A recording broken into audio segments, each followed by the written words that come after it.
Hi friends, this is Shiva and you are watching Travel Love. Please subscribe to my channel. If you didn't subscribe to my channel, please hit the subscribe button over here to get the live notifications. Thank you and let's go to the video.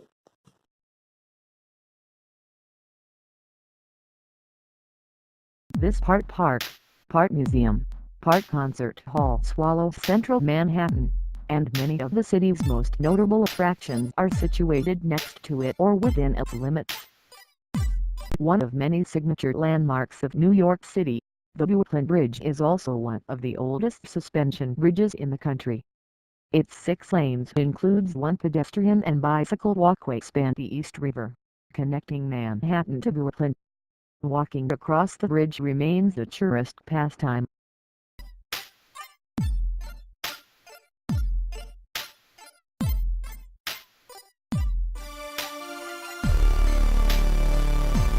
This brightly shining beacon draws visitors year-round. The first boat of the day leaves at 9 a.m. The last boat leaves around 3:30 p.m.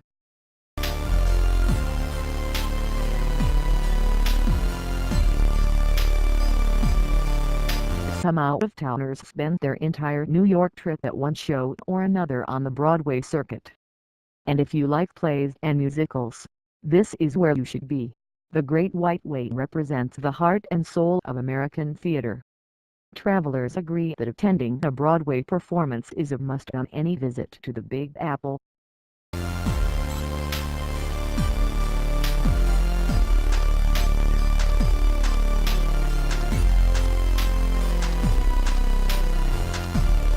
New York City Tourist 101 dictates that you must swing by this landmark structure in Midtown Manhattan. And despite the hefty admission fees, the crowds and the long lines, recent visitors insist that you won't be sorry. In fact, taking a trip to the top of the Empire State Building is either the perfect way to begin or end your Big Apple excursion. On a clear day you'll be able to see the city's major highlights some 1,050 feet beneath you. It's fitting that St. Patrick's Cathedral would be on the same street as stores like Bergdorf Goodman, Tiffany & Company and Van Cleef & Arpels. That's because for many people, shopping is a religious experience, and here between 34th and 59th Streets you'll find the Holy Grail. Even if you're not planning to put your credit card to work at high-end stores, travelers say a stroll along Fifth Avenue is a must.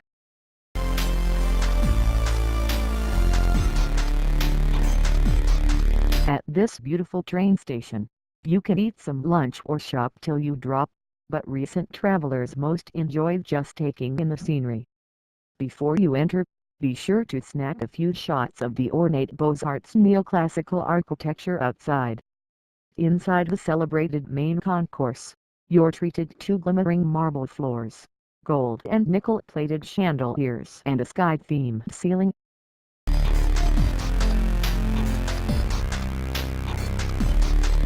The National September 11th Memorial and Museum serves as the primary tribute to the nearly 3,000 victims of the 2001 terrorist attacks, as well as the 6 lost in the 1993 bombing. The memorial's twin reflecting pools and man-made waterfalls rest as eerie footprints where the World Trade Center's Twin Towers once stood. The 1-acre pools are enclosed in bronze panels on which the names of every victim are inscribed. Just south of Times Square lies some of the most beautiful 4 acres in Manhattan, Bryant Park. Though its lush green space has existed for more than 150 years, Bryant Park was a revitalization project of the 1990s that made it a sanctuary for locals and tourists alike. This is the preferred place for Midtown Manhattan professionals to come eat lunch, for fashionistas to strut during Fashion Week and for performers to showcase their talents during Broadway in Brighton. Set on an abandoned rail track on Manhattan's west side, this sprawling nearly 1.5 mile long landscape park stretches over 3 of the city's most lively neighborhoods, the Meatpacking District, West Chelsea and Hell's Kitchen. Standing 30 feet above street level, The High Line offers sweeping views of the Hudson River and Manhattan's cityscape.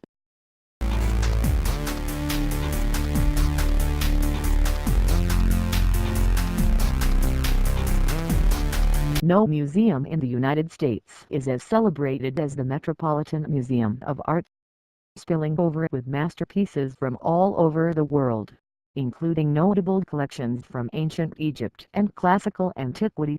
The Met is an art experience unlike any other, and like much in New York, it's impossible to see all the museum has to offer in one day. If you have never been there, then you should definitely visit its permanent collections.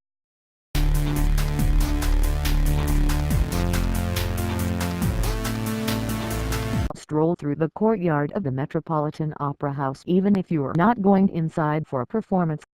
Every element of this opulent building, from the limestone architecture, to the lobby's glittering chandelier, to the acoustics in the concert hall, is gorgeous. Travelers call this opera house a feast for the eyes and ears. Showtimes and ticket prices vary by performance and seating.